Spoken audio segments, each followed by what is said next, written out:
Why is my... Oh, no, my camera. Okay, all my stuff's here. Okay.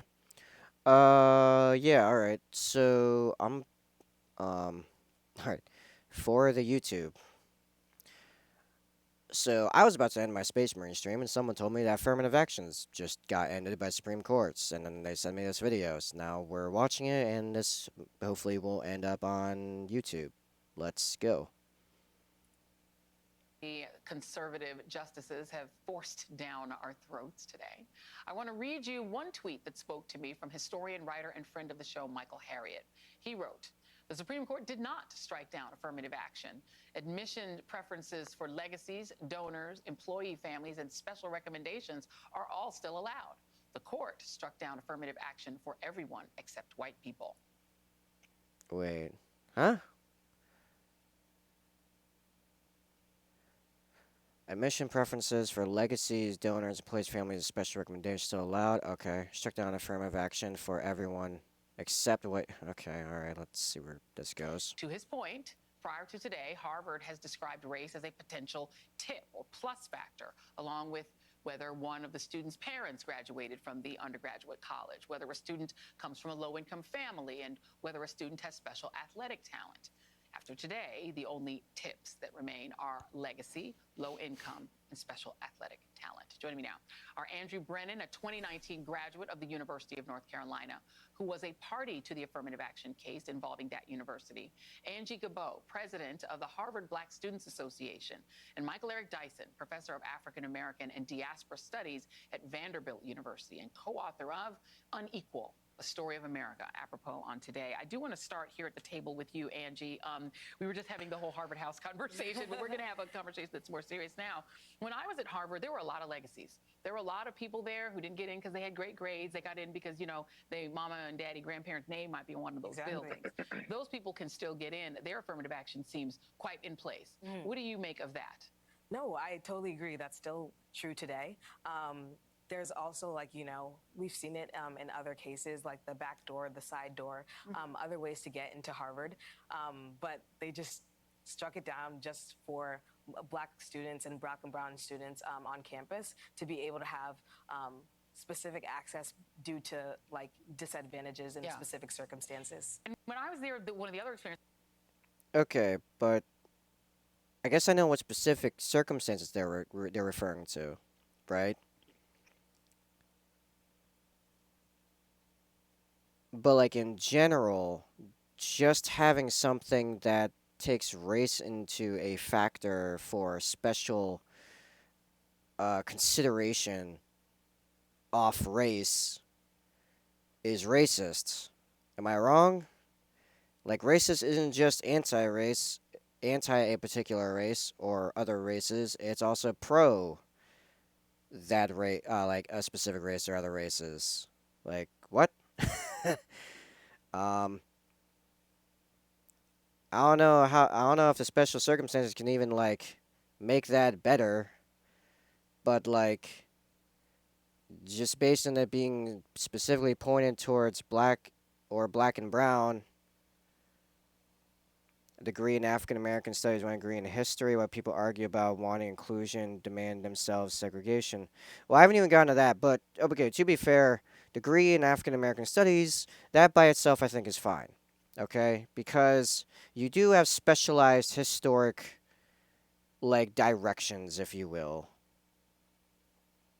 Uh where it's like okay, English like you have English studies, which is like the English language, and also have English literature, which is literature written in English, which is inherently British history. You can have British history, European history, Western history, American history.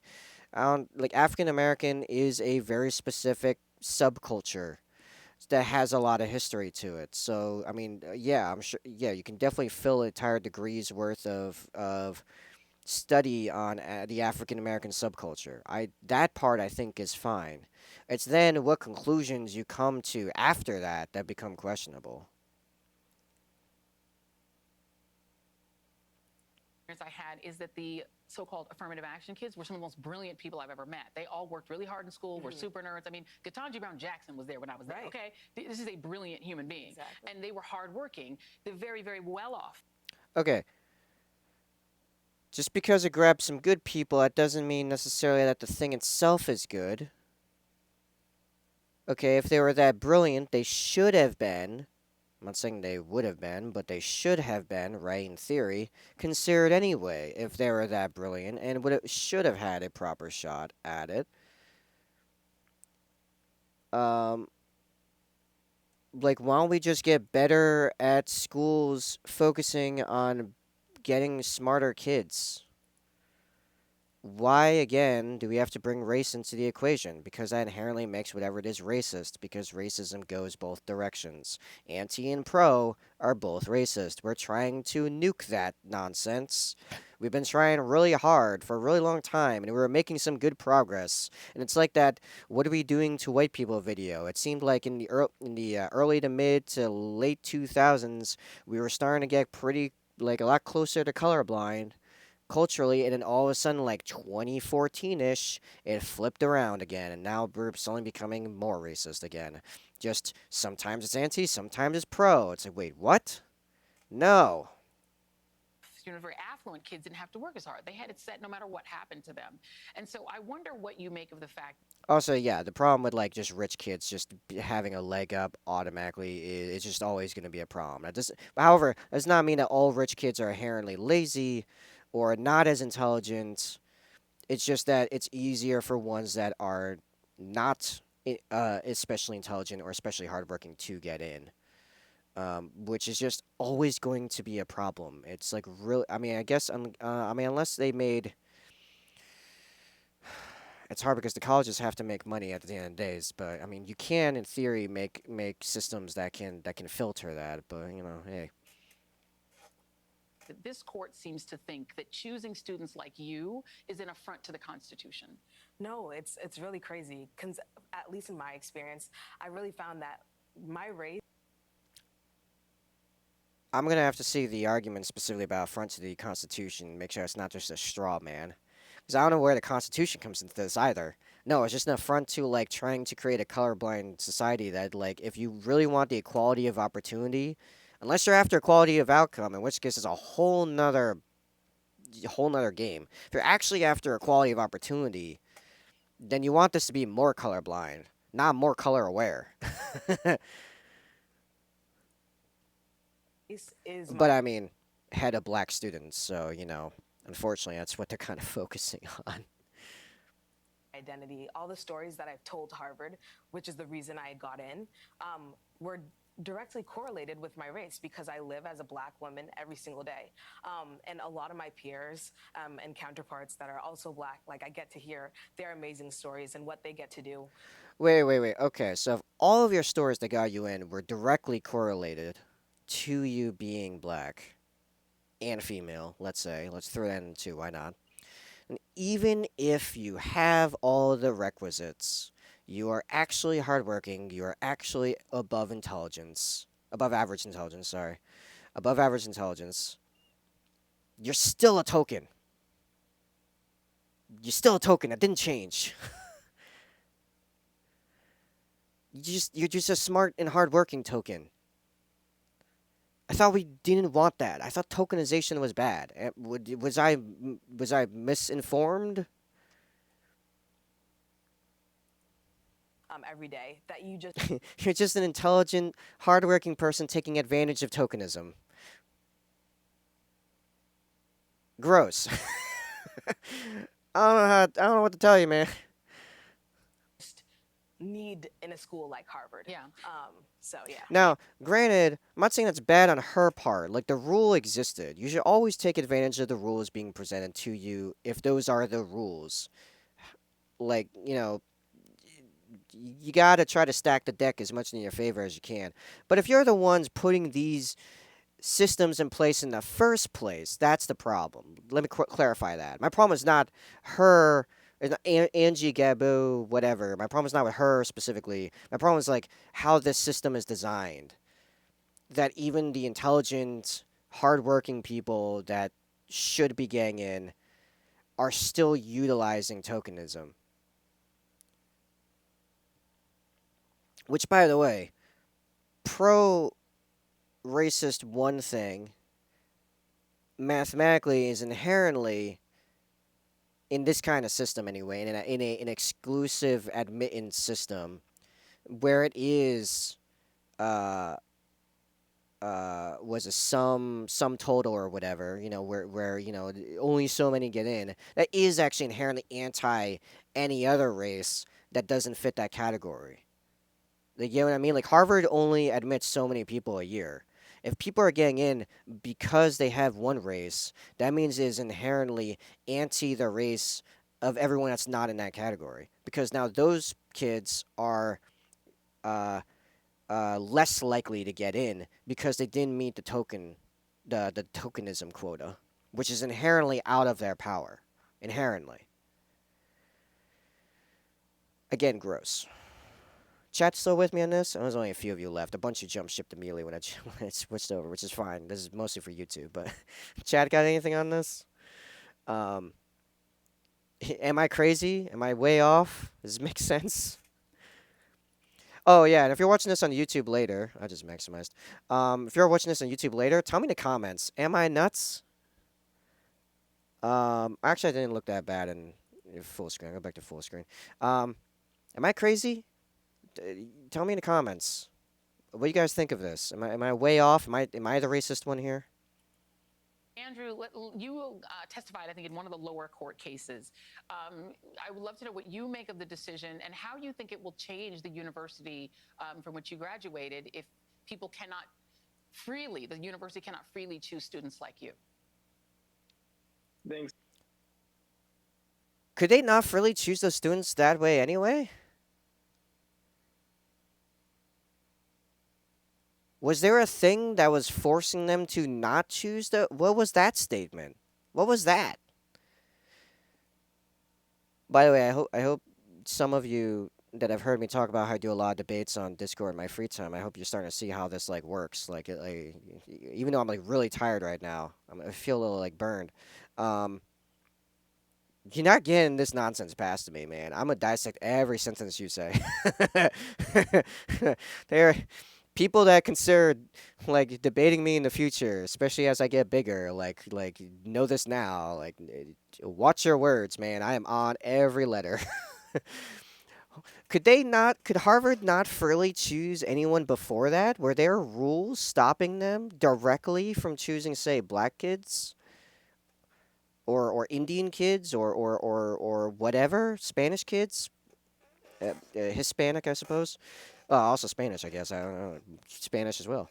Um, like, was there something stopping them from freely choosing? If anything, this is more like like with affirmative action. It was more. It was actually they had things stopping them from choosing whites and non-represented minorities within the affirmative action dictates. I'm just going off because they only said specifically black and brown, which I mean there's others. So like Native Americans, uh, Oceanic, Asians. I don't know if I think Arabians fall under brown. So yeah, what about all them? Where are they in this? They getting screwed like the whites? Also, again, I'm for colorblindness. I'm not saying this because I'm a white guy that suddenly is getting put out here. I'm not trying to apply for Harvard. So, like, me personally, I don't care. But it's about the principles here. Thanks, Joy. Yeah, when I think it's important to remember the context at UNC in which this decision has been made. When I was a student at Also, real quick, especially in the comments, if I am factually incorrect about some of these policy things on the wording stuff, because I don't have the paperwork in front of me on any of this, I'm going off just what this video is giving me and my like basic understanding of all this, which is probably very deficient in reality. Uh, uh, tell me in the comments. Like, be sure to be quoting stuff. However, or giving something to back stuff up because like if you're gonna pull something really hardcore from one direction or another. That seems way out of left field. Like it can be something out of left field. That could be the truth. But no, I'm gonna look into it if it becomes a conversation. Or join my stuff again in the Discord, and we'll have a proper debate about it on cam. I'm totally down for that. I will do research before that too. At UNC, the school was 11% black in a state that That's not on cam. You don't have to show your face, but you can get on the mic anyway. Moving on. We'll get back to this. was 22 I've been at this for 15 minutes. I'm 3 minutes in. I'm gonna go for a little bit back. X at UNC in which this decision has been made. When I was a student at UNC, the school was 11% black in a state that was 22% black. Joy, I had grown up my entire We're still talking about Harvard here, right? Is 11% black. Harvard takes in people from all over actually taking people from all over the world. U.S. black population is 13%. So that sounds about accurate. Actually, I mean, let me go back and make sure like he didn't like reference a different school, and we're still talking about Harvard. was 11%. I gotta go back more. I go to okay. You make of the decision and how you think it will change the university from which you graduated if people cannot the university cannot freely choose students like you. Thanks, Joy. Yeah, when I think it's important to remember the context at UNC in which this decision has been made. When I was a student at UNC, the school was 11% black. Wait, what is UNC in this case? What does UNC mean? Because I thought we were talking about Harvard. Okay, University of North Carolina. Okay, I assume we're talking about University of North Carolina.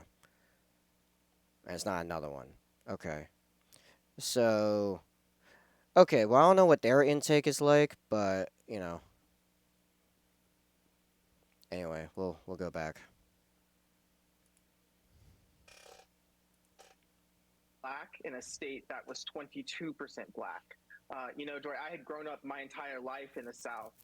But it wasn't until my time at UNC did I see my first and second Confederate rallies on campus. And so it's within that context that this lawsuit was brought. And I think it speaks to how absurd it is that this is not a Wait, compelling interest. hold on, hold on, hold on, hold on, hold on, hold up. Black. Joy, I had grown up my entire life in the South. But it wasn't until my time at UNC did I see my first and second Confederate rallies on campus.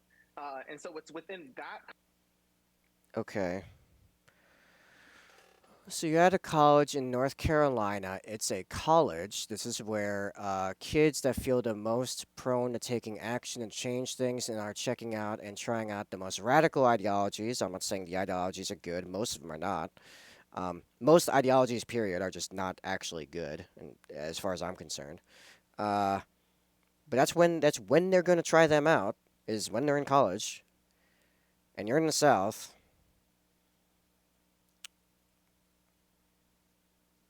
And this has something to do with affirmative action. This sounds like um I'm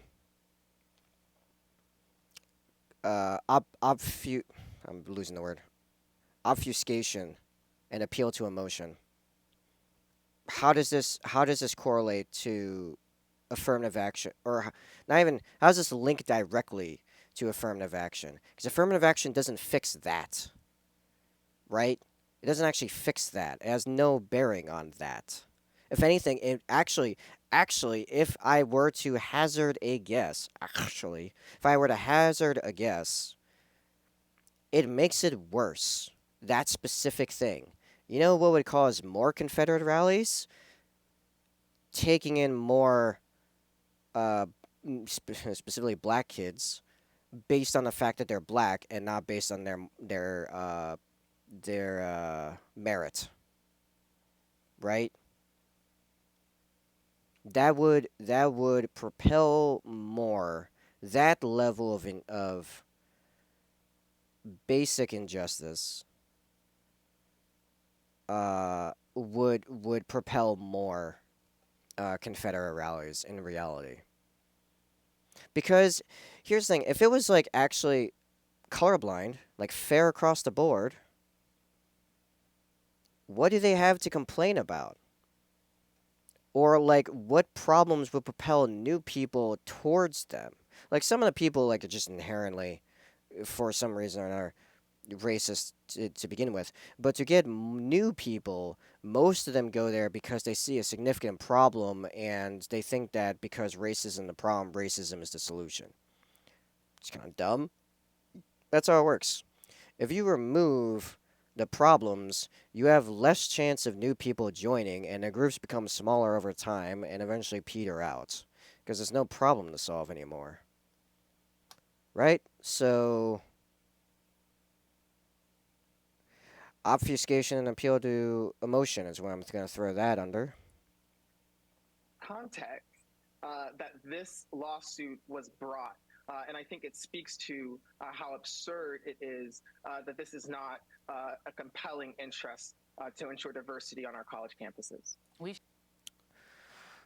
Oh, there we go. There it is. There's the buzzword. There it is. There's the buzzword. Diversity. I don't want diversity in a university. I want smart people in a university. Be smart. That's all I care about. If you're not smart enough to make it, oops, get smarter. Guess what? Did you know you could become smarter? You have the capability. Neuroplasticity is a thing, and IQ in and of itself has some level of. It's not perfectly plastic, if you will, but there is some, and there are things that can make it better. Mostly when you're very young, but uh, yeah. No, I don't care about racial diversity on any level ever. I care about competence and merit and character. Why would I want especially forced diversity in universities of all places? I want universities to take the smartest people possible and make them that much smarter. Where does the color of your skin come into play in that? It doesn't.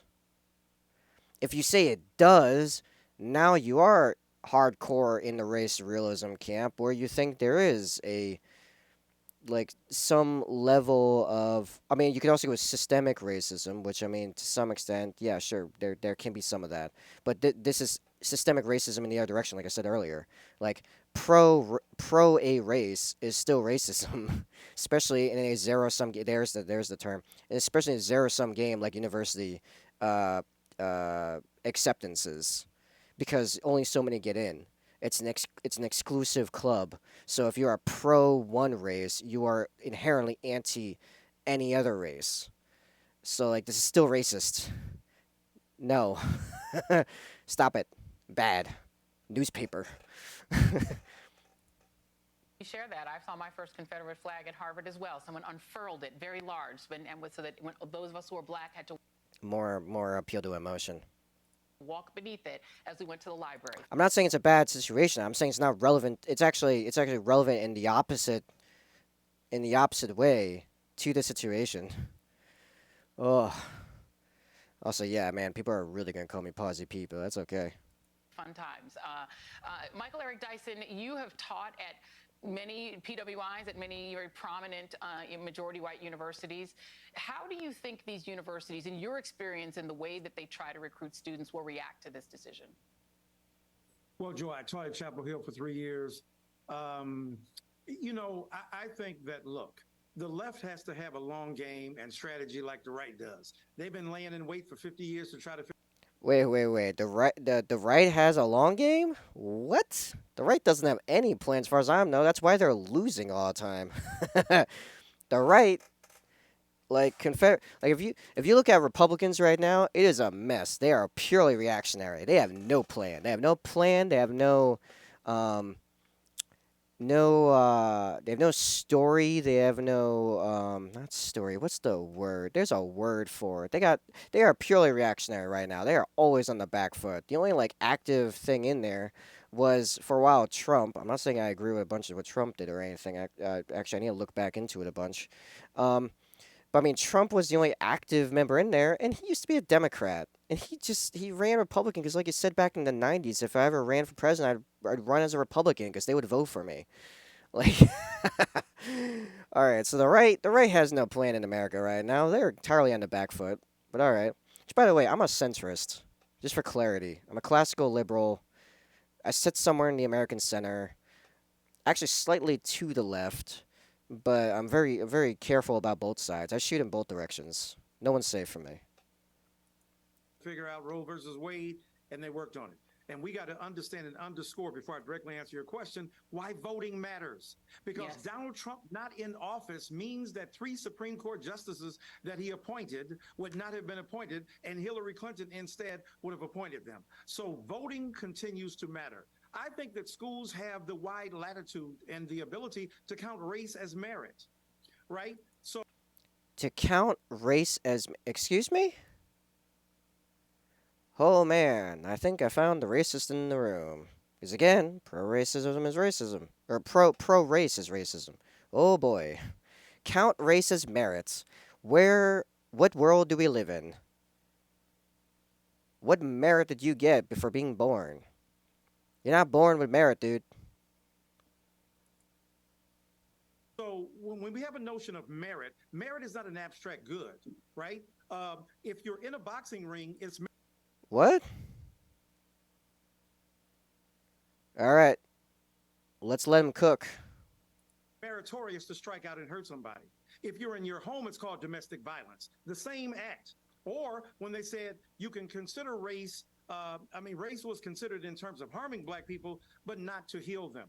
Well, the same intrusion that a bullet makes in the body, a surgeon makes to remove it. So it can't be that race is the problem in terms of removing the hurt and bringing healing about as it was in terms of intending harm. This kind of gobbledygook and malfeasance and legerdemain by these Supreme Court justices is utterly ridiculous. Why?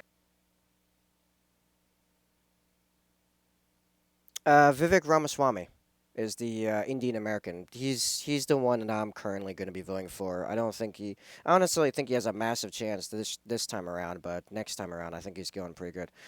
Um, this guy. Oh man, those were some fascinating mental gymnastics. No, uh, the punch isn't the merit. It's the athletic skill to win in a competitive sport that is the merit. Wow.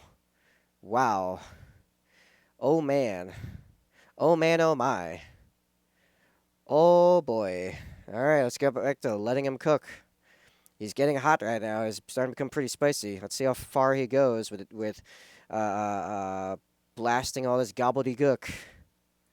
White folk get the hookup, black folk get the hook. So what Yeah. we have to do is to understand that we have to continue to strategize like we did before there was affirmative action so we can have a long plan. Schools can still consider race among many other factors. You can't stop a school from saying diversity is incredibly important and name that diversity in ways that obscure the racial dimension for strategic purposes. Let me quickly ask you what you make of Clarence Thomas's concurrence. Yeah, that is a shameful manifestation of a lethal and malignant black self-hatred that continues to express itself in the derision that he holds black people. This is an unfortunate and remarkable situation where a black man who Yo, next he's gonna tell him he's not truly black, right? The black race disowns Clarence Thompson now. Is that coming? Is that coming? used affirmative action because his mediocrity is not a secret. He barely speaks in the Supreme Court. His inarticulate vowels continue to manifest an intelligence that is quite markedly. All right, now we're just down into character assassination, right? We just jumped head first into character assassination. inferior, and yet he has the ability and the power to kill black people metaphorically by lifting up the very To kill black people metaphorically. Okay, we're using more appeal to emotion. We're using like really strong, exaggerating terminology. Okay.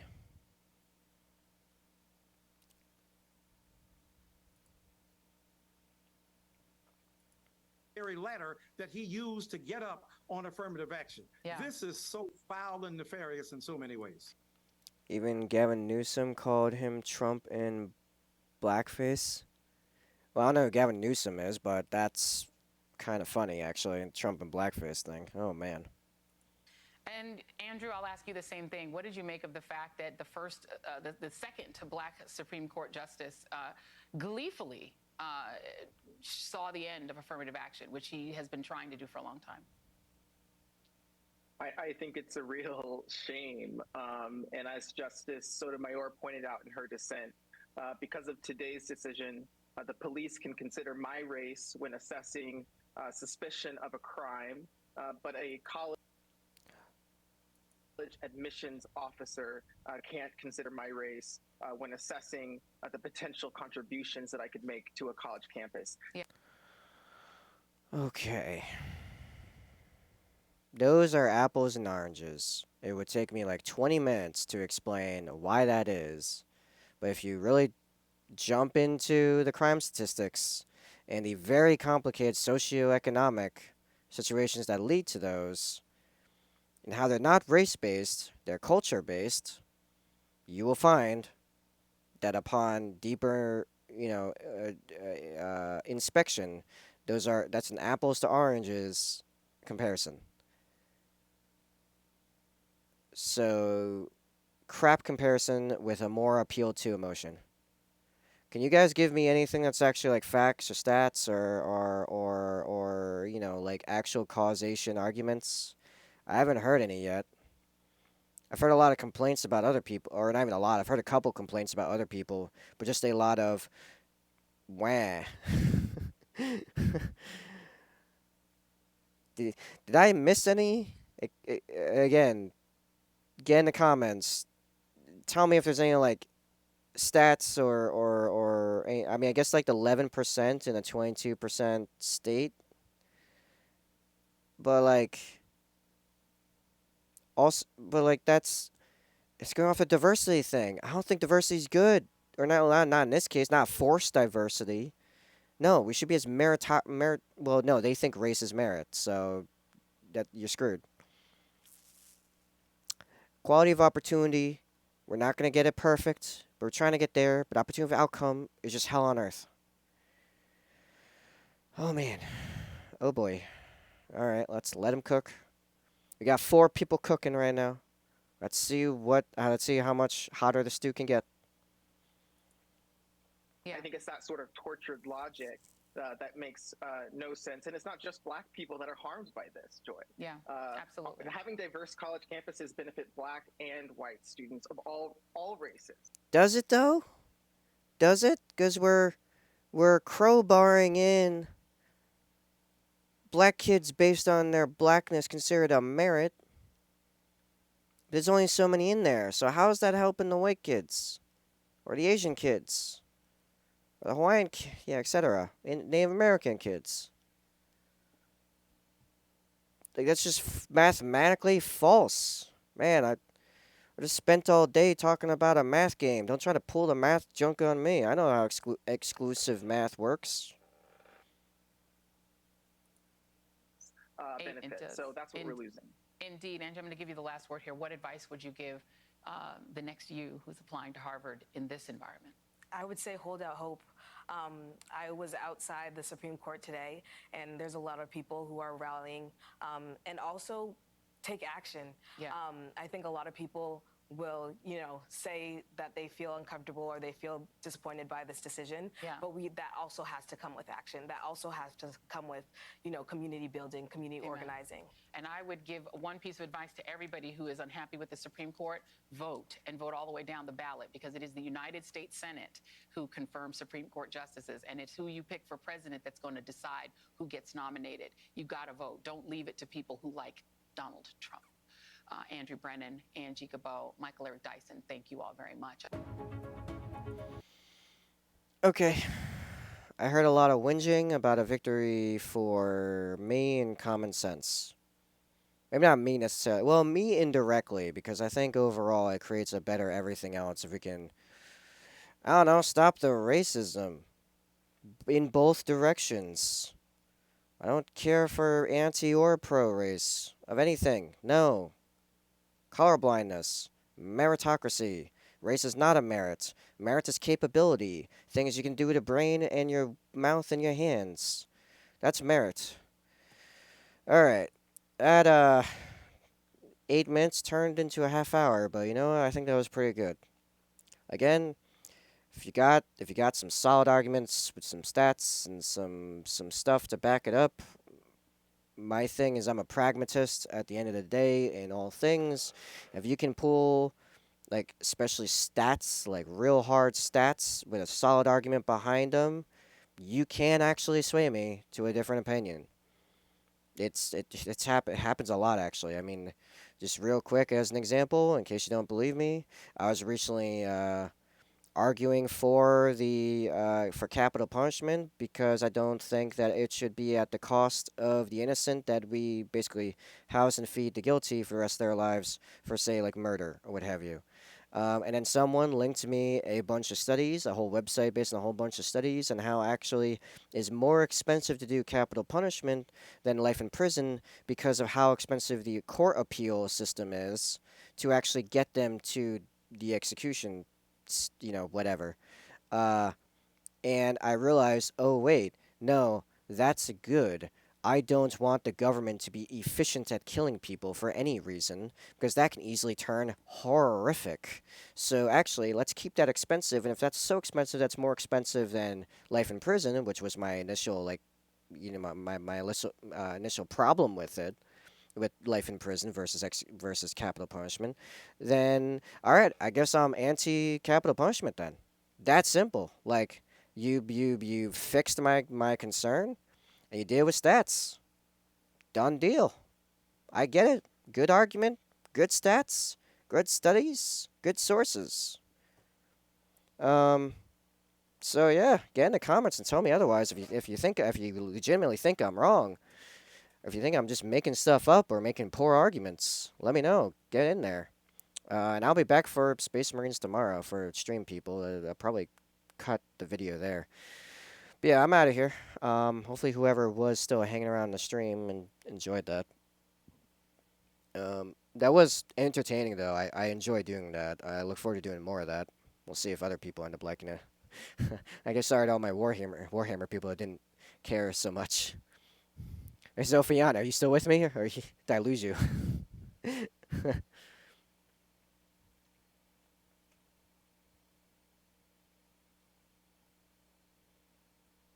I don't know. All right. Anyway, I'm gonna get off. I got a lot of editing to do for these. All right. Have a good one, people. Whoever.